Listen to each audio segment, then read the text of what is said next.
আফ্রিকার দেশ কঙ্গোতে প্রথমবারের মতো মাঙ্কিপক্স বা এমপক্স শনাক্ত হয়েছে। তবে এই সংক্রামক রোগটি এখন কঙ্গোর সীমানা ছাড়িয়ে আফ্রিকা, ইউরোপ ও এশিয়ার আরও কয়েকটি দেশে ছড়িয়ে পড়েছে। এ অবস্থায় বিশ্ব স্বাস্থ্য সংস্থা বিশ্বজুড়ে জনস্বাস্থ্য জরুরি অবস্থা জারি করেছে। জনস্বাস্থ্য বিশেষজ্ঞদের মতে এমপক্সের দ্রুত বিস্তার রোধে জরুরি ভিত্তিতে কার্যকর পদক্ষেপ গ্রহণ করা জরুরি। এই পরিস্থিতিতে একটি গুরুত্বপূর্ণ প্রশ্ন উঠেছে, করোনা মহামারীর ক্ষত এখনও শুকায়নি। এমন অবস্থায় বিশ্ব কি আরেকটি মহামারীর মুখোমুখি হতে পারে? এ প্রশ্নের উত্তরে বিশেষজ্ঞরা বলেছেন, নতুন মহামারীর আশঙ্কা তুলনামূলকভাবে কম। কারণ সোয়াইন ফ্লু এবং করোনা ভাইরাস বায়ুবাহিত ছিল, যা দ্রুত ছড়িয়ে পড়ার অন্যতম কারণ ছিল। এমনকি যেসব মানুষের মধ্যে উপসর্গ ছিল না, তারাও অজান্তে ভাইরাস ছড়াতে পারতেন। অন্যদিকে এমপক্সের ত্বকের সংস্পর্শের মাধ্যমে ছড়ায়, অর্থাৎ আক্রান্ত ব্যক্তির সঙ্গে সরাসরি এবং ঘনিষ্ঠ সংস্পর্শে এলেই এই রোগ সংক্রামিত হয়। এমপক্স আক্রান্ত ব্যক্তির ত্বকে দৃশ্যমান ক্ষত দেখা যায়, যা দেখে অন্যরা আক্রান্ত ব্যক্তির সংস্পর্শে এড়িয়ে চলতে পারেন। ফলে এই রোগের বিস্তার তুলনামূলকভাবে ধীর গতিতে হয়।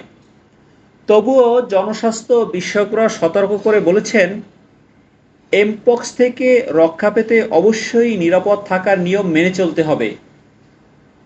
আক্রান্ত ব্যক্তির কাছাকাছি আসা থেকে বিরত থাকতে হবে এবং একই শৌচাগার, পোশাক বা বিছানার চাদর ব্যবহার করা যাবে না। নিয়মিত হাত ধোয়ার মতো মৌলিক স্বাস্থ্যবিধি মেনে চলা অত্যন্ত জরুরি। European centre for disease prevention and control জানিয়েছে, আফ্রিকা থেকে ইউরোপে এমপক্স ছড়িয়ে পড়ার আশঙ্কা রয়েছে, তবে ইউরোপে স্থায়ীভাবে এর প্রাদুর্ভাবের সম্ভাবনা কম।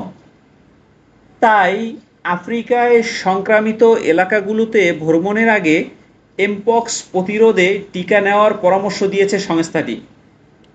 বিজ্ঞানীদের মতে, এমপক্সের সংক্রামক ঘটেছে এমন অঞ্চলে ভ্রমণ না করলে সাধারণ মানুষের মধ্যে এই রোগ ব্যাপকভাবে ছড়িয়ে পড়ার আশঙ্কা সীমিত। করোনা ভাইরাসের তুলনায় এমপক্সের বিস্তার ধীর গতিতে হয়। উদাহরণস্বরূপ, চীনে করোনা সংক্রান্ত হওয়ার পরপরই সংক্রমণের সংখ্যা দ্রুত বৃদ্ধি পায়, কিন্তু এমপক্সের ক্ষেত্রে এমনটি ঘটার সম্ভাবনা কম।